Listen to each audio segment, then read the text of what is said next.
Here's a question. What kind of box are you building for your people?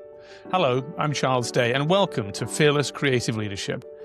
If you believe that human creativity is the only scalable, sustainable, competitive advantage, you're in the right place. Here we explore how people in all walks of life, from business leaders to artists to athletes, unlock creativity and innovation in themselves and in the people around them, and in the process, how they move the world forward. This episode's guest is Aaron Starkman. He's the Chief Creative Officer of Rethink, and he's one of the 100 most creative people in the world, according to Adweek. Now, it would be natural to think that someone listed as one of the 100 most creative people in the world would be a loud, passionate advocate for freedom and the removal of rules. It would be natural to think that, and wrong. Because there's so much chaos outside of Rethink, I want the halls of Rethink to be the most buttoned down, organized place in terms of process and practices imaginable. Because it's process that actively murders all those hurdles that get in the way of producing good work. I've come to understand that the most creative companies are built on and operated by the most thoughtful and consistent processes and practices. The leaders that run those companies understand that when you create an environment that is predictable, when the operational mechanics that every business needs if it is to remain in business, when they are known and understood, when they are not just tolerated but accepted, that's when you're maximizing the conditions in which creativity is unlocked. There are two parts to this, in my experience. First, you have to commit to creativity ahead of everything else in deciding what will make your business a lasting success. Not say it's what matters while pouring all of your energy into increasing profit. Profit is a consequence of creativity. If you don't believe that, you're listening to the wrong podcast. And second, you have to commit to creating the kind of environment in which creativity is unleashed. That means processes and practices that remove the hurdles, and a culture that provides oxygen for creative thinking. That oxygen isn't hard to produce if you know what's needed, and it's free to the leader of every business that maximizes creativity if you know the steps to take. So, what kind of box are you building for your people? One that produces creative oxygen, or one that leads to a creative vacuum? Here's Aaron Starkman. Aaron, welcome to Fearless. Thank you so much for coming on the show. My pleasure, Charles. When did creativity first show up in your life? When are you first conscious of creativity being a thing in the world? That's a good question. I will say that I think I'm going to start off with a real downer. Okay. There's two types of people in this world. People that have great childhoods and people that are funny.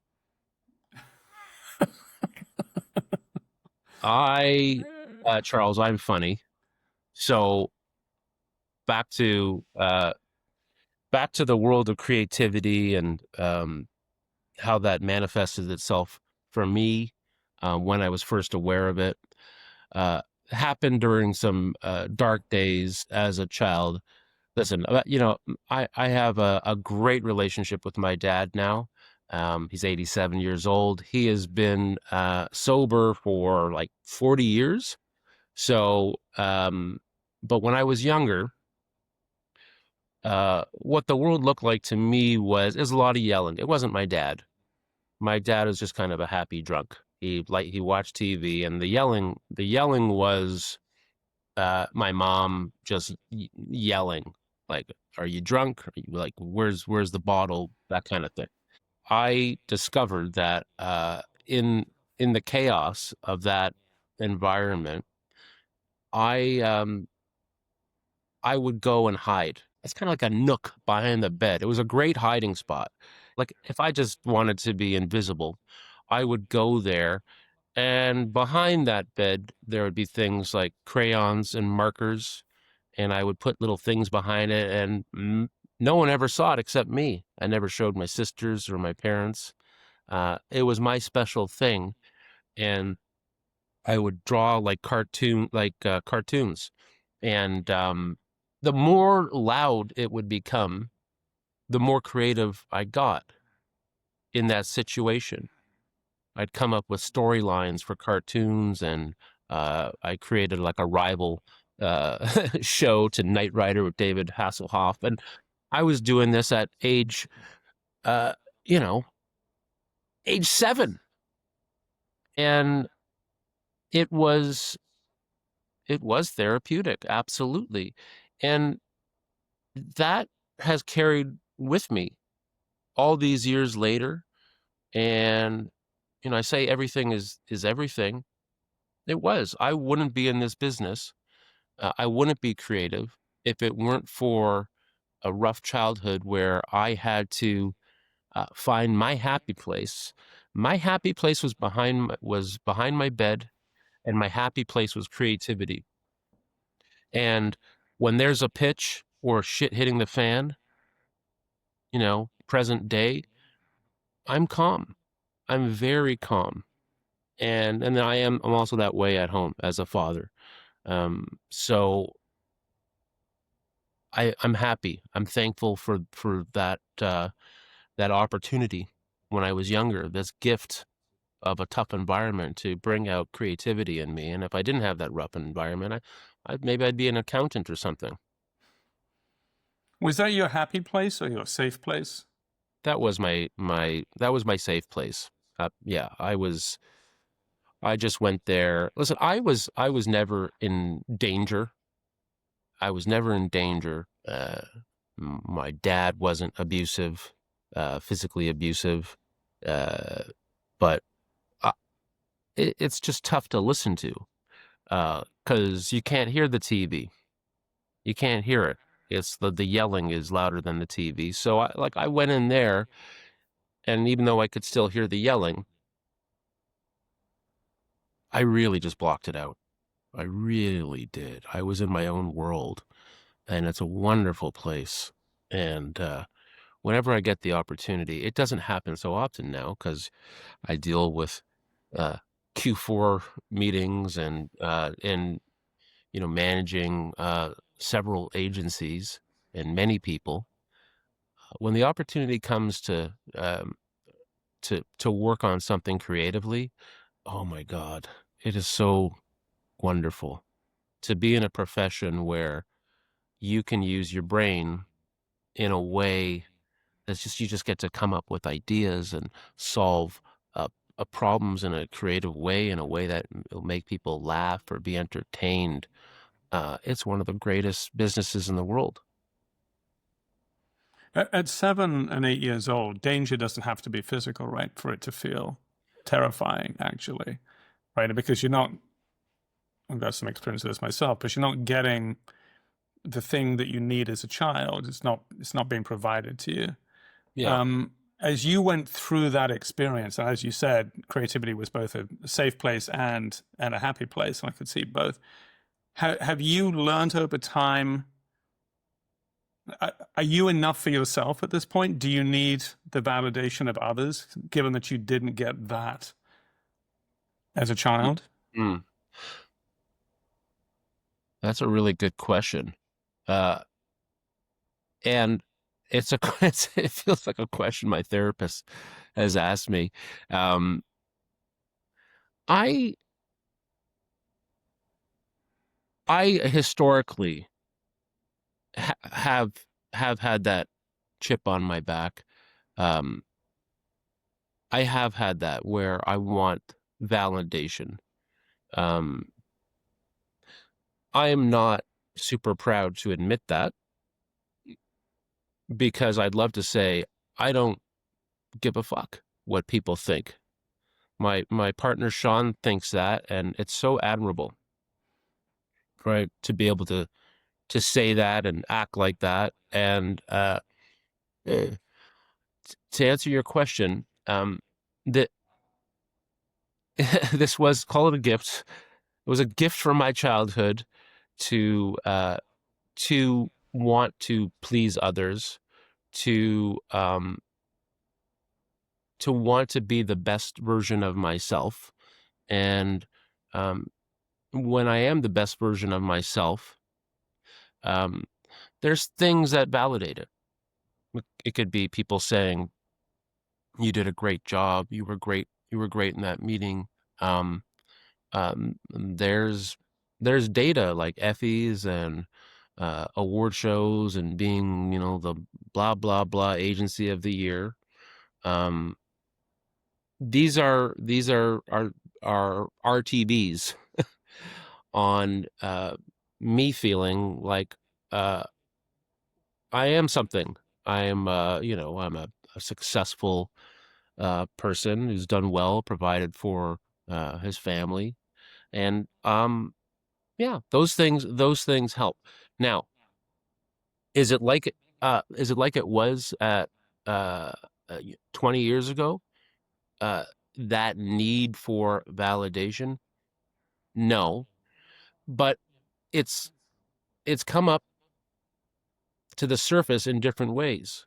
Rethink gets mentioned in the same sentence as, you know, um, big behemoth agencies, or even not big behemoth agencies, but creative agencies that I've admired my whole life.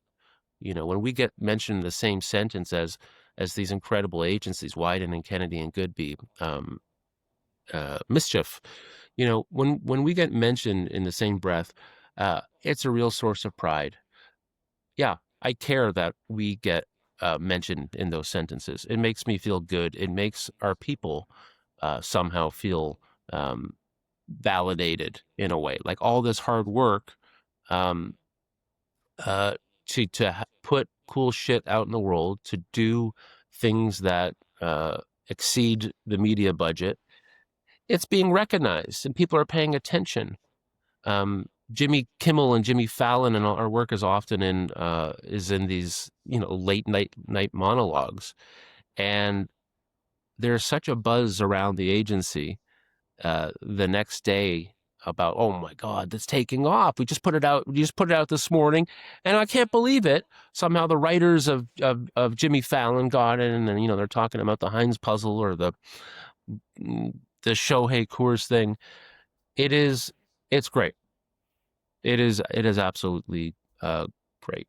And somehow this all comes back to your question from a while ago of do you care what people think about getting validated? It's a me thing. It's a Canadian agency thing, and it's a country of Canada thing. So there's commonalities there for all of it. I have not asked anybody this question, but what you've just said has prompted this new thought for me, actually. So, through a number of different perspectives, self-actualization is a goal in lots of ways for people. If you look at Maslow's hierarchy, self-actualization is the top part of the pyramid. Mm. If you listen to the Dalai Lama, self-actualization, where essentially you are completely self-determined, other people's feelings and views of you have no destructive ability. Yeah.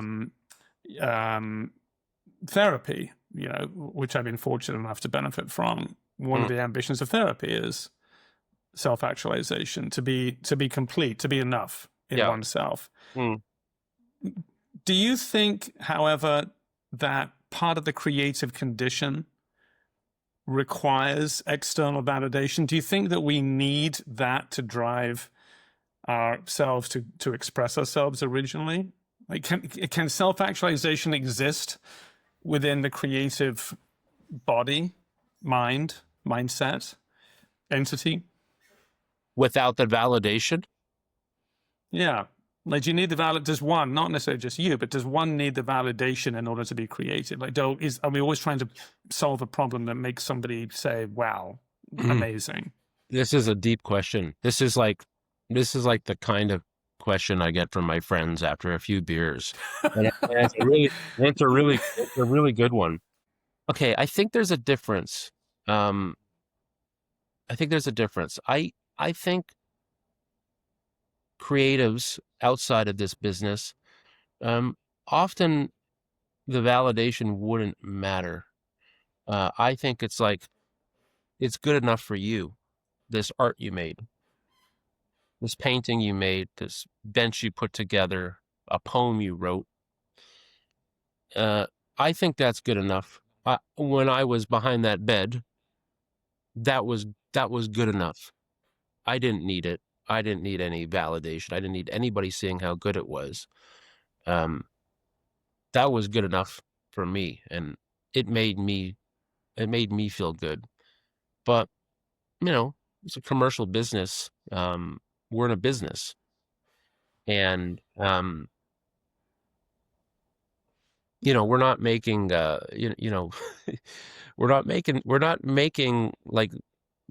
not making art in a corner for us. Someone is asking us to do something creative to help them, to help their business. Sometimes it gets more personal than that. Sometimes it's like someone could be like, I could get fired if this goes off the rails, and you just want to help them, truly. So I think in our business, these little RTBs do matter, and I think they are needed.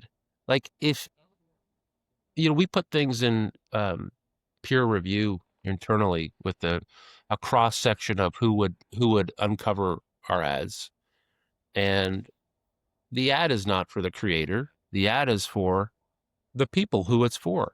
So it matters. The validation will come from them. If they love it, they'll talk about it. It'll spread like wildfire. It could,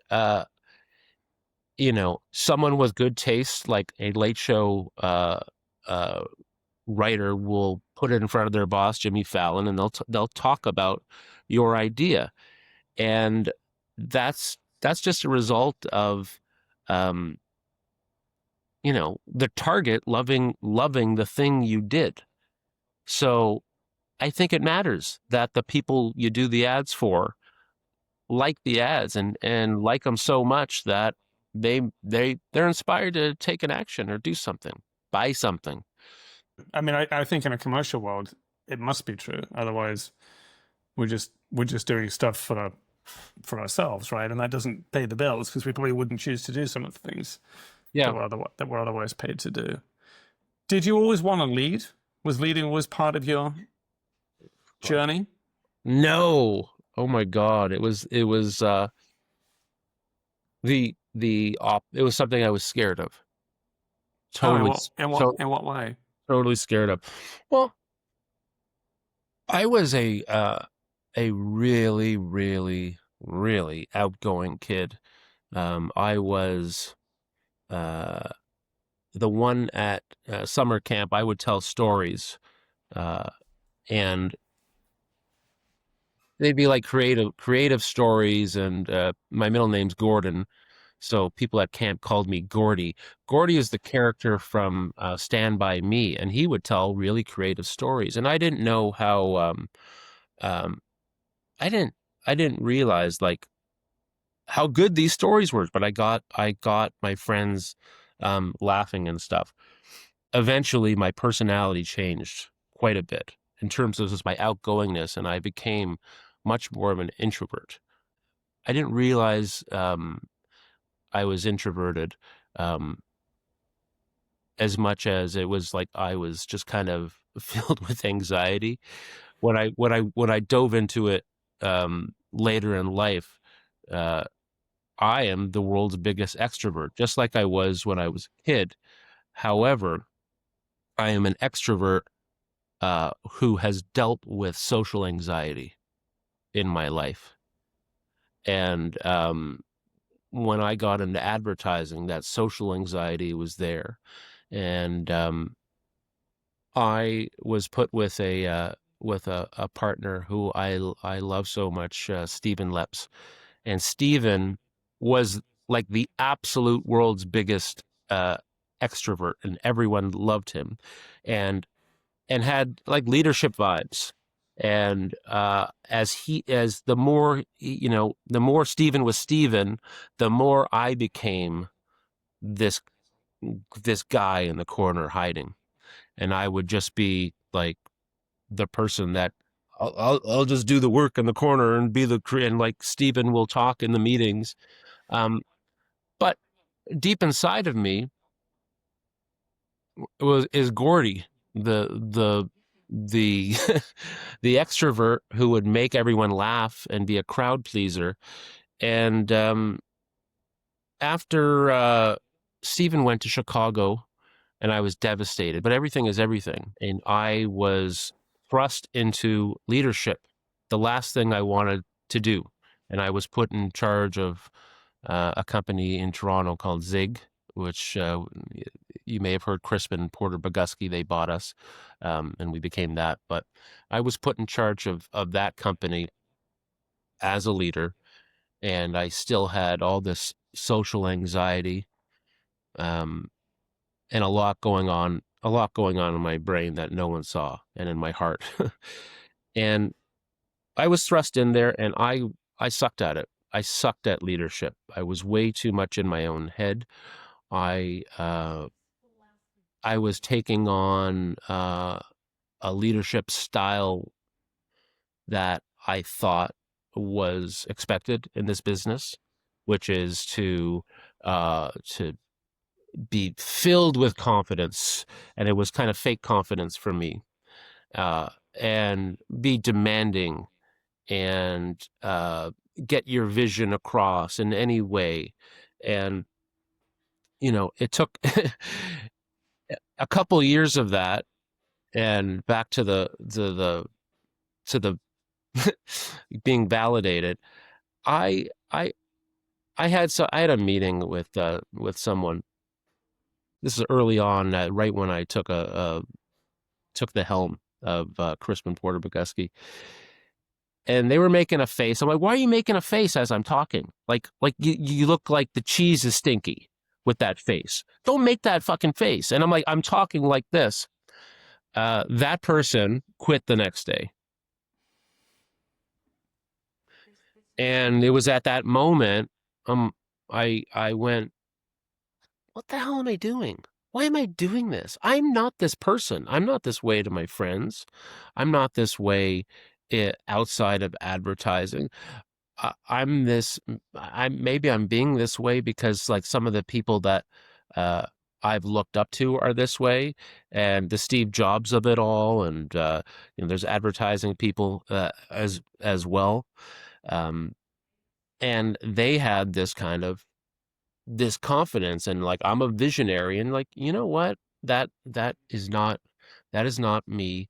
And then after that person quit, uh, I took a good look in the mirror, and I'm like, I did the who am I?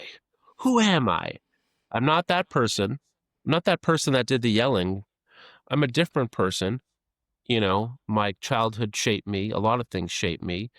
And who I am with my friends, I'm still the person that makes people laugh, a bit of a class clown, and I embrace the real me after that person quit. And it's been a work in progress for many, many years, personally and professionally, and it's starting to come together. Shout out to therapy and cognitive therapy, and shout out to a wonderful support system of friends, family, and coworkers who I love and are very dear to me. And I will say this, listen, I wasn't expecting to do a whole thing about social anxiety, but I mean, it's the real answer to your question of did I see myself as a leader? I do now. I see myself in a leader, as a leader in my own style and my own way. But just in terms of social anxiety, one thing I would like to mention is if any of your listeners are out there and they suffer through this and they haven't looked into cognitive therapy, I'm going to tell you, please look into it. uh, it's fixed me. I'm gonna like, when I tell people, I licked it, I beat it, I beat this thing. It it doesn't even really creep up from time to time. It's gone, and I'm like I'm back to I'm back to Gordy, who and that's me. So anyways, and in terms of leadership at Rethink, I'm very much that guy. I'll joke around. I'll try to bring levity to situations. I'll try to bring calm to situations, and people can laugh with me and laugh at me, and it's all good. So, within all of that context, how do you describe the environment that you're now conscious of wanting to create for people? I'm very conscious of it, and uh, Rethink, uh, accidentally and a little on purpose, is the environment that is like built for people like me to succeed. This industry is filled with a lot of misfits and weirdos, especially on the creative side. And w- what people like me hate are hurdles, roadblocks, and just like bullshit that uh, just kills ideas. That doesn't let the idea get out in the world to get seen by people. So the, there's there's a there's a lot of chaos out in the world, a lot. Um, it's noisy, it's ugly. Uh, there's a lot of competition for messages, more mediums than ever before. So listen, I'm not the most organized person in my life. Uh, I'm not. My sister's a professional organizer, if you can believe that, and we're the opposite. But my sister Brenda would be impressed with what's going on at Rethink. When Rethink is the most organized place in the world, because there's so much chaos outside of Rethink. I want the halls of Rethink to be the most buttoned down, organized place in terms of process and practices um, imaginable, because it's process that actively murders all those hurdles that get in the way of producing good work. And you know, creatives, they need things. They need kind of be to be narrowed in. The good stuff comes out when you have uh when there's a lot of like, hey, executional considerations, executional mandatories. When there's some of that, it really helps. But at the end of the day, we put in our own process. Uh, eh, I don't I don't want this to be selly, and I don't want to come across as an infomercial for Rethink, but it's just very true. The excellent award-winning creatives, they intuitively kind of know how to come up with a good idea. Okay, and it's that combination of timeless and timely that will yield to really good careers and the kind of work that will make an agency and an individual successful. And internally, we have a criteria called CRAFTS. It's an acronym. It's clear, relevant, achievable, fresh, true, and shareable. It's it's what it's what all creatives look at when they come up with work. We've been around a long time, a long time. Just had our 25th year anniversary, but people think we're a newish agency, and they've noticed us after COVID. The reason why is crafts has been around forever. It's been around so long that the S came in when Facebook was invented, the shareable. Okay, that's how long it's been around. But when COVID struck, we needed to, we just said, well, fuck, what do we have? It's kind of chaos right now. Can we get back to like really being almost religious about following this thing? this process of crafts. And we did. And we started doing work right after COVID. We were the first agency to do something that was funny. And a team, Jeff and Zach, had an idea for Heinz ketchup. And we had Heinz for about a year and a half before this, and we didn't really do anything good. They had this idea about a puzzle that's just the color red.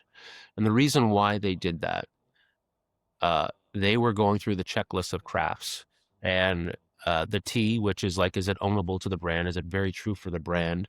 And the R, relevancy. It was this serendipitous marriage.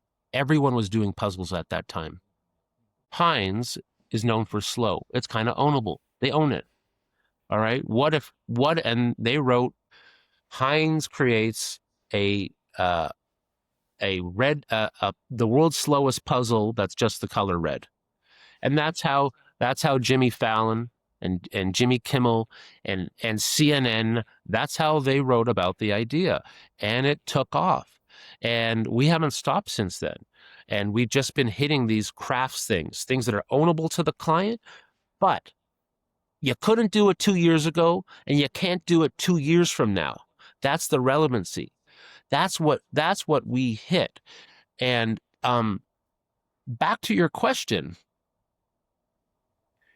Your question a long time ago was, did your childhood and you know, like the work environment, was it influenced by anything in your life? And it absolutely was. This is the only kind of environment I'd be successful in. And it just happens, there's like creatives, they're a lot like me. They need these things to be successful. They need things to pull out what's inside of them. And this is just a fast way to get it through.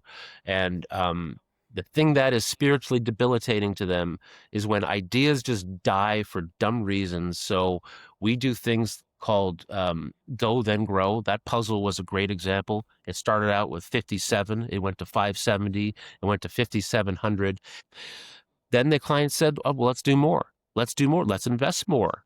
And then suddenly it's in Walmart. So that is a way to get rid of a very big roadblock of, let's have it all figured out and let's pay for it all at once. And this is something that we do for all our clients, and it'll happen 14 times a year, where it's not the big paid for media buy that happens all at once. It's a little thing that grows and grows and grows, and you keep watering it like a flower, and it becomes this, this amazing thing that smells beautiful and everyone can enjoy. The kind of guardrails and the kind of process you're describing are not necessarily for everybody, right? I mean, one of the things in my work that I've realized more and more is I have the ability to be able to identify what are the right personality traits, what are the right qualities and characteristics that will work effectively and well, productively, happily, expansively within this particular environment. I think every creative company is unique, but their problems are not. I think different environments require different kinds of personas. Have you experienced that? I mean, you've got a very clear way of describing the kind of, not only the way you work, but the kind of environment that you created. You've talked in the past about processes and guardrails. Do you need a certain kind of person? Yep. Yeah, I will say,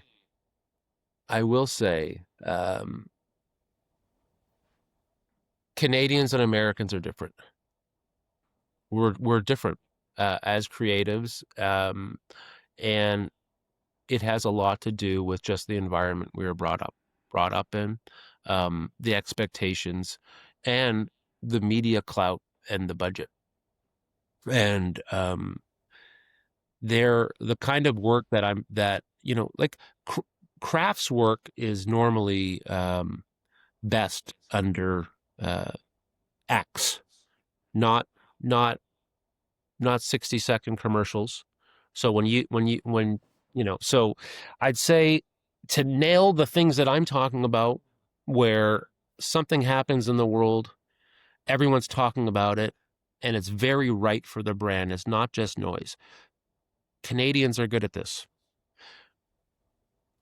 The reason why Canadians are good at this is because we've been hacking the system forever, and it's this, what I describe with crafts.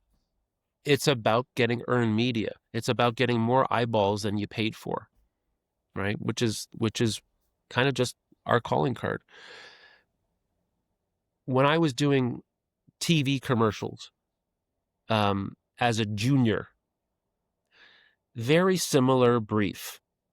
How do you make a lot of noise for this thing? We don't have a celebrity, and it's like it came down to really, really good creativity. You couldn't rely on helicopter shots or things like that. And like the first commercial I ever did, I was briefed that way from my bosses, Elspeth and Lorraine. It's like, we can do something really good. The budget is 150,000 Canadian dollars, which will, buy you some M&Ms. And so no celebrities, and that often meant you got lock off camera, and you're in one location, and and you don't move. You don't move the set. What can you do? What can you do in that with those restrictions? So Canadians are used to this kind of thing. Anyways, that commercial ended up being like the most successful cleaning product commercial in Unilever history, and it was my first commercial, and it won a Gold Lion, which was, I didn't know what that was, but it was great. But it was, do something great with a terrible budget, right? And don't rely on celebrities, and don't rely on any of this, any expensive directors. The idea needs to be great. So Canadians are forced always to do like great ideas. And guess what? So are Brazilians, and much of South America. So these creatives are the certain type of creatives that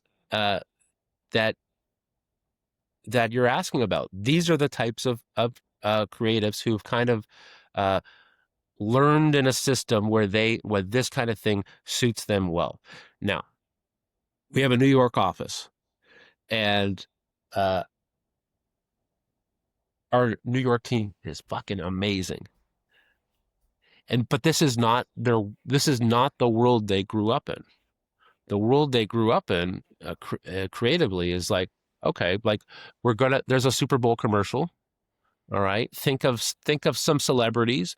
It'd be really good if there's a great idea. But it doesn't start with the great idea. It starts with, like, we got a Super Bowl spot, and it's like, what's a great track? It's a great track we can buy. So you get a lot of get out of jail free cards. In Canada, you're in jail, and you got to figure out a real creative way to get out of there. Do you think, would your New York people be effective in Canada and vice versa? Yeah. Is the company culture such that you can move people around? Yeah. Oh yeah. No. So we generally do things where, like, who are the right people for this project, and it doesn't matter about geography. And we do that all the time. Like we have a Doritos brief that's from Dallas, Texas, and we have some Canadians working on it right now. We have some Americans working on it, and we play to our strengths. And I have a really good broadcast people. I have really good act people. I have really funny people, really poetic people, and we put them on what's right. With that said, we are forcing everyone to drink the Kool-Aid that is crafts, to learn crafts, which is a bit of a scrappy Canadian style, in the U.S. In all our offices, and what scores well in crafts and what doesn't. And if you work at Rethink, this is just a muscle you're gonna have to flex. It's just a muscle you're gonna have to flex. So if clearly talent's a critical factor for you guys, but is cultural fit critical as well? Like, can anybody adapt to the kind of environment that Rethink is providing, or have you discovered there are certain kinds of people that are great here and certain kinds of people for whom this is just not a good fit? I mean, I'm struck by how specific Yeah. you guys are, and clearly it works. I mean, I think I went to I can't remember which industry event it was a year and a half ago, and I thought it would just be easier if they just put the Rethink group's table up on the stage and just had them leave the stage when they weren't winning an award, because it would be faster for all of the rest of us. You had a particularly good year. So, I mean, you clearly built something that is very specific and it really works. And I'm always fascinated by how critical it is for companies to cast the right kind of people with the right kind of attributes to fit into that kind of environment. Yeah, it's insanely important. It really is. So we really sweat that for everyone we hire. We often hire people that just they don't have any of this stuff in their books at all. And then you look at personality, and I will say there's a bit of a Canadian personality, which is self-deprecating. The opposite of that person I was trying to be when I first became a creative leader. The opposite. So if I encountered me, the old me in the hiring process, that person would not have a chance of getting into Rethink. So we look for all of that. And listen, we have a list of competencies and what makes a rethinker, and it's 100 pages long, and it goes into our hiring. It goes into our hiring practice, and our evaluations of people who are here. I'm so fascinated by your personal evolution. I'm also conscious of your time. If you were to sit down with the 25-year-old version of yourself, Yeah. knowing what you know now, what would you tell him? Well, I would. Okay, it comes back to anxiety, and just embracing who you are. Hopefully, most people are not assholes, like, through and through. I think they just play one on TV occasionally. I played one on TV for a couple of years as a leader, but as a 25-year-old,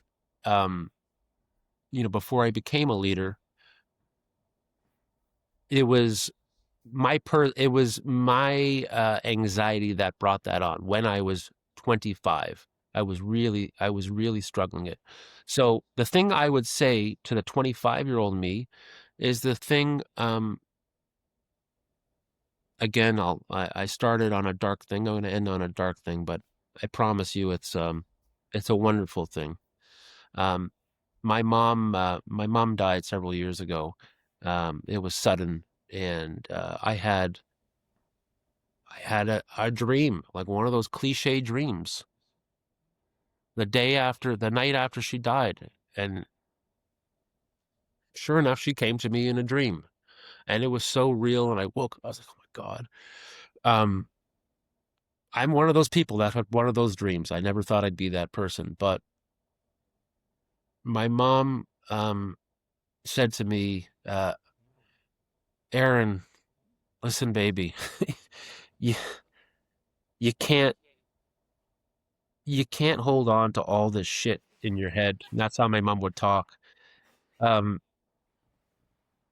have you got so much good stuff going on in your life, professionally, personally. Now, my mom gave some context, that wouldn't be relevant to the 25-year-old me, but it was relevant to the older me about you've raised a great family. You're raising a great family. You're a good person. Unbelievable what's happening at work. Why you need to be happy and get out of your own head. You need to do something. Okay, so the thing I would say to the 25-year-old me is a version of what my mom said to me in that dream. And after that dream, the morning, like the first thing I did was I looked up therapy. Like I actively just looked it up. I booked an appointment that morning. That morning I booked an appointment.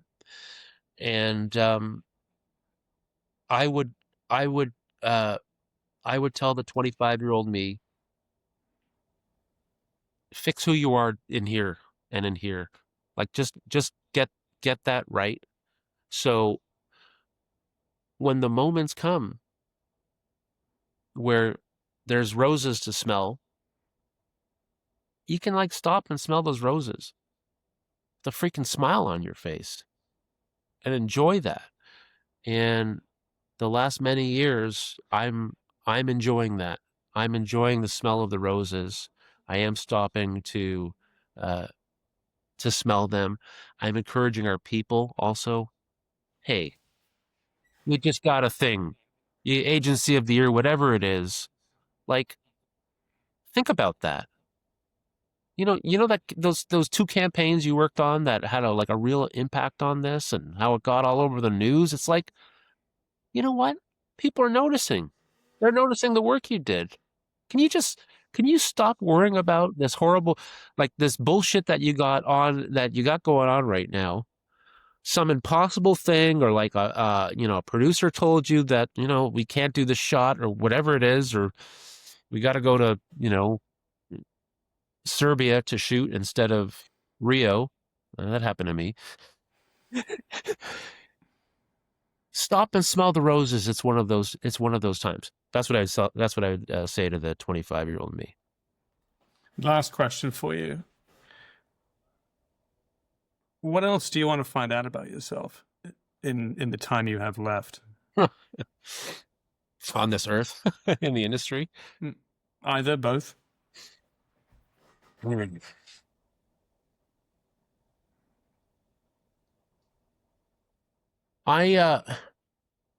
overt about this, and I say it, and I say it out loud, and I've said it on a podcast before. I'm 50 years old right now. I'm going to retire when I'm 55. It's kind of an early age, but I'm going to retire. And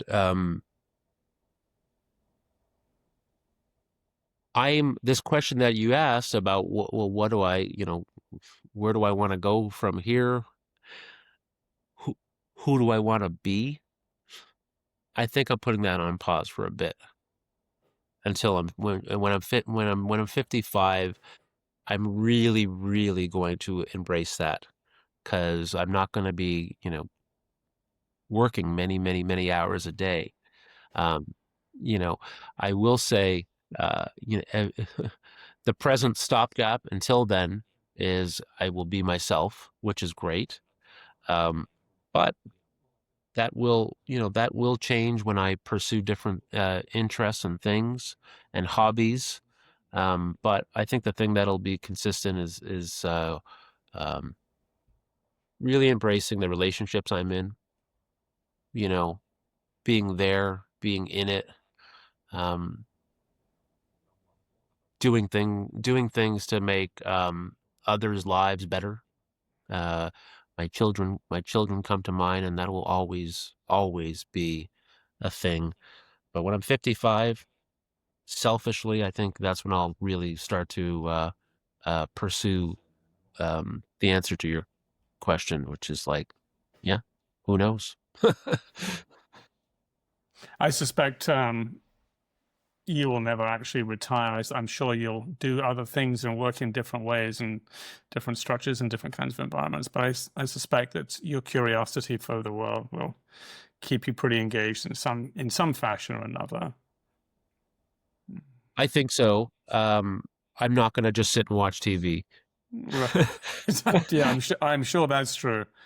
Yeah, I'm going to be doing something that brings out like The thing that makes me happiest is when I'm creative. It makes me at peace, and I'll be doing something in that space. And who knows what? Who knows what? But it's 5 years. The countdown's on. But for me to even just uh, for me to retire, we're not selling Rethink, right? I'm not going to get. I'm not going to. The Brinks truck is not going to back out from WPP. It's not happening. We get these phone calls all the time, and it's frustrating. I have to say, no, no, no. So we have a different thing in place, and for me to be able to retire, we really need to, with the structure we have, we need to do well. Like and well means the work needs to be great, and it just starts with that. Good things have happened. And it's been as simple as that. Let's just do great work, and the people will be happy doing the great work. It'll attract great people and great clients, and more of that for 5 years, and then I'll figure out. Maybe I'll invent something then. I could see that. Thank you so much for coming on the show. I'm really taken by the curiosity and the courage that you've demonstrated consistently to see what else is possible for you and what else you're capable of. And it's clearly been a defining reference point for you throughout your life, and I have no doubt it will continue to be that. And I wish you great success and self-reflection going forward. Thanks, Charles. I wasn't, you know what? I was not expecting to talk about any of this stuff. I started with my childhood. I ended up talking a lot about me and my brain. But thank you for getting it out of me. I hope people watch this and listen to this, and maybe can take something from it if they're struggling with anything up here. I have no doubt they will. Aaron, thank you so much. Okay, thanks, Charles.